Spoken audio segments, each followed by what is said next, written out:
Reactions ప్రపంచవ్యాప్తంగా సుమారు 3000 థియేటర్లలో వీరమల్లు హరిహర వీరమల్లు వీరంగం చూపిస్తున్నారని. సో వీరమల్ల టాకు, వీరమల్లు గురించి ఆయన ఇచ్చిన ప్రమోషన్లు గత 3 రోజుల నుంచి అవన్నీ కూడా చాలా ఆసక్తి రేపినాయి అందరిలోని కూడా. ఎట్టకేలకు సినిమా రిలీజ్ అయింది, ఎలా చూడాలి? అదే ఈ విషయం ఇలా చర్చిస్తున్నాం అంటే దీన్ని బట్టి కొంత అర్థమవుతుంది కదా. వీరమల్లు మీద నా అభిప్రాయాలు లేకపోతే సమీక్ష ఇలాంటివి నేను తర్వాత చెప్తాను. బట్ న్యూస్ కోణంలో మనం చూస్తే మటుకు వీరమల్ల హైప్తో పోల్చినప్పుడు దాదాపు అన్ని చోట్ల కూడా కొంత లోకీలోనే మీడియా రెస్పాన్స్ కనిపిస్తుంది. పోనీ అదేదో తెలుగు రాష్ట్రాల్లో ఆ తేడా ఉంది. ఒక 2 పత్రికలేమో చాలా బాగా ఉంది, ఊహించినట్టుగానే ఉంది, ఊపేసింది అని రాస్తే మిగతా వాళ్ళందరూ కూడా కొంచెం లోకీలో కొంచెం తగ్గించి, అయితే ఆ పత్రికల్లో కూడా ఒకటి ఇది చాలా అతికించినట్టుగా ఉంది, ఆ ఎమోషన్ క్యారీ చేయలేకపోయింది అనే ఒక మాట అందరూ చెప్పారు. రెండోదేమో ఆయనకు సమయం చాలా పోవడం వల్ల దశల వారీగా చేయడం వల్ల కూడా అది జరగలేదు. కాబట్టి ఎమోషన్ క్యారీ చేయడం అనేది, ఇప్పుడు ఉదాహరణకు బాహుబలి అప్పటి నుంచి రాజమౌళి ఒకటే చెప్తాడు, ఎమోషన్ క్యారీ కావాలి, ఎమోషన్తో కనెక్ట్ కావాలి అన్నట్టుగా. ఈ విషయం నిజానికి పవన్ కళ్యాణ్ కూడా ఈ గ్యాప్ తెలుసు కాబట్టి ఆయన ముందు నుంచి కూడా కొంచెం ప్రిపేర్ చేయడానికి లేదా కొంచెం బూస్ట్ ఇవ్వడానికి ఆయన శక్తి కొద్దీ ప్రయత్నించారు. కానీ అందులో పాక్షికంగానే ఆయన సక్సెస్ అయ్యారు అన్నది, అంటే రెస్పాన్స్ కొంచెం తక్కువగానే ఉంది, లోకీలోనే ఉందని చెప్పాల్సి వస్తుంది చాలా స్పష్టంగా. ఇంకా కలెక్షన్స్ ఆ విషయానికి వస్తే ఇప్పుడు కొంతమంది అప్పుడే ఏ పుష్పతోనో ఇంకో దాంతోనో పోల్చి పెట్టేస్తున్నారు. ఇంకా అసలు ఎక్కడ చాలా ఇది అక్కడికి కూడా, అంటే 600-700 టికెట్లకు అనుమతిస్తే కూడా సహజంగానే మీడియా డివైడ్ అయినట్టే అసలు ఈ మొత్తాన్ని వైసీపీ వాళ్ళ మీడియాలో పూర్తిగా తీసేసి వాళ్ళు రివ్యూస్లో కూడా, అంటే ఒక విధంగా ఈ పొలిటికల్ డివైడ్ అనేది మీడియా రాజకీయ విభజన సినిమాల్లో కూడా పూర్తిగా ప్రవేశించిందని మనకు అర్థమైపోతుంది. వాళ్ళు దాన్ని బోల్డ్గా రాస్తున్నారు, వీళ్ళేమో అటు ఇటు తిప్పి రాస్తున్నారు. మొత్తం మీద ఎవరు ఏం రాసినా నిరుత్సాహం కొంత కనిపిస్తుంది. ఇతర అంటారా వీరమల్లి వీరంగంలో ఏం లోటు లేదు.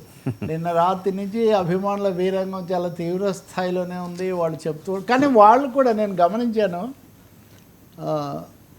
వాళ్ళు కూడా ఫస్ట్ హాఫ్ చాలా బాగుంది అని ఫస్ట్ హాఫ్ అని ఈ వీరంగంలో కూడా వాళ్ళు జాగ్రత్త తీసుకొని వాళ్ళు చెప్తున్నారు. దీన్ని బట్టి చూసినప్పుడు మామూలుగా సినిమాలు ఫస్ట్ హాఫ్ కొంత అలా నడిచినా సెకండ్ హాఫ్తో ప్రేక్షకులు బయటకు వచ్చేది సెకండ్ హాఫ్తో. కాబట్టి సెకండ్ హాఫ్ ఇప్పుడు బాహుబలి ఫార్ములానే తీసుకొని దీనికి సీక్వెల్ కూడా వీరమల్లు 2 అనేది కూడా ప్రకటించారు. నిజానికి బాహుబలిలో ఆ కట్టప్ప బాహుబలి ఎందుకు చంపాడు అనే ప్రశ్నతో మరో సీక్వెన్స్ ఉందని చెప్పి ఉండకపోతే ఆ మొదటి భాగం ఇంత సంచలనం అయిండేది అనేది కూడా ఒక పెద్ద ప్రశ్న. రెండో భాగం ఎక్కువ సంచలనం దాని వసూళ్ళల్లో కూడా.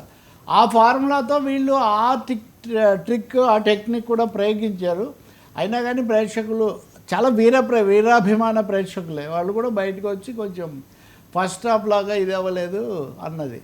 బహుశా ఈ ఉప ముఖ్యమంత్రిగా లేకపోతే అంతకుముందు ఎన్నికల ప్రచారం వీటన్నిటిలో నలిగిపోవటం, నలిగాను అనే మాట పవన్ కళ్యాణ్ చాలా వేదికల మీద చెప్పాడు, చాలా నలిగాను ఈ సమయంలోనే. ఇంకోటి వర్మ కొంచెం అవాంఛనీయమైంది, దీన్ని ఒక రాజకీయ వేదికలాగా మార్చుకోవటం. అది ప్రమోషన్ సభల దగ్గర నుంచి ఇంటర్వ్యూల దగ్గర నుంచి అన్నిట్లో కూడా ఈ రాజకీయాలు ఇవి కలగాపులగం కావటం. ఇక్కడ మటుకు ఎన్టీఆర్కు పవన్కు స్పష్టమైన తేడా కనిపిస్తుంది. రామారావు గారు ముఖ్యమంత్రిగా ఉండి చాలా సంవత్సరాలు పాలించినప్పటికీ కూడా దాదాపు 6-7 ఏళ్ళు పూర్తిగా, తర్వాత కూడా ఆయన పార్టీ చాలా కాలం పాలించింది కదా, ఎప్పుడు సినిమాల్లోకి రాజకీయాలను తీసుకురాలేదు. ఒక డైలాగు అర డైలాగు ఆయన మీద వేరే వాళ్ళు సినిమాలు తీశారు, కానీ ఆయన తన స్టార్ పవర్ను పొలిటికల్ పవర్ కోసం అది ప్రేక్షకుల మనసులో ఉంది, అది ట్రాన్స్ఫార్మ్ అయింది అంతవరకు మాత్రమే. నా దేశం సినిమా వస్తున్నప్పుడు దాంట్లో ఒక డైలాగ్ ఉంటుంది, మీ 30 ఏళ్ల రాజకీయాన్ని నేను 3 నెలల్లో నేర్చుకున్నానని ఏదో ఒక మాట అంటాడు. సో అట్లాంటిది తప్ప. కానీ పవన్ కళ్యాణ్ దానికి భిన్నంగా ఇప్పుడు దాదాపు పైగా ఆయన ప్రతి సమావేశంలో దీంట్లో కూడా ఉప ముఖ్యమంత్రి అది ఒకటేమో విడదీయలేము, రెండోది దాన్ని క్యారీ ఫార్వర్డ్ చేయడం కూడా కనిపిస్తుంది.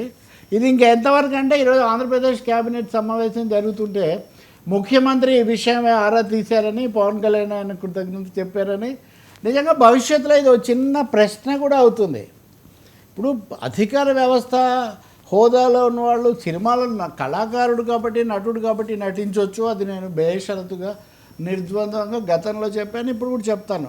కానీ అధికార వ్యవస్థలో కీలక పాత్ర వహిస్తున్న వాళ్ళు అక్కడ దీన్ని తీసుకొని వస్తే కాన్ఫ్లిక్ట్ ఆఫ్ ఇంట్రెస్ట్ అంటారు.